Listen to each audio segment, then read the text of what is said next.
আপনি কেন আমার এখানে বসাইছেন? আমি সুদের বিপক্ষে কথা বলে আপনি আমার সুদের বিপক্ষে কথা বলতে দিবেন না? আমার চাকরির দরকার নাই মিয়া। আমার মসজিদের ইমামতি করে আমার সংসার চলবে না মিয়া।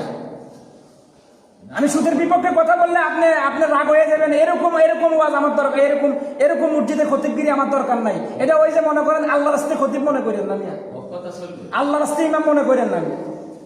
এক মসজিদ থেকে চাকরি গেলে 1000 মসজিদে ওয়েট করবে ইনশাআল্লাহ। আপনার যোগ্যতায় আপনাকে বলে দিবে আপনি কোন জায়গায় যাবেন। হক কথা বলতে হবে। সমাজের ইমামরা আজকে সমাজের মধ্যে বেহায়াপনা বেড়ে গেছে, জেনা বেড়ে গেছে, ব্যভিচার বেড়ে গেছে, বাবাখোর বেড়ে গেছে, জেনা করবে বেড়ে গেছে। একমাত্র ইমামরা সচেতন নাই। সমাজের মধ্যে এত কুসংস্কার হচ্ছে, কোনো বাধা নাই। অথচ একটা ইমাম পারে একটা সমাজকে পরিবর্তন করার জন্য কোরআন হাদিস ভিত্তিক আলোচনা করে মানুষকে ঠিক করতে, ঠিক কিনা? এই জন্য আমাদের উচিত হক কথা বলা। হক কথা তিতা শুনলেও শুনতে হবে। আজকে কেন এত দুঃখ নিয়ে আমি কথাটা বলছি, একেবারে কষ্ট নিয়ে কথা বলছি, কারণ আমিও গুনাহগার হয়েছি।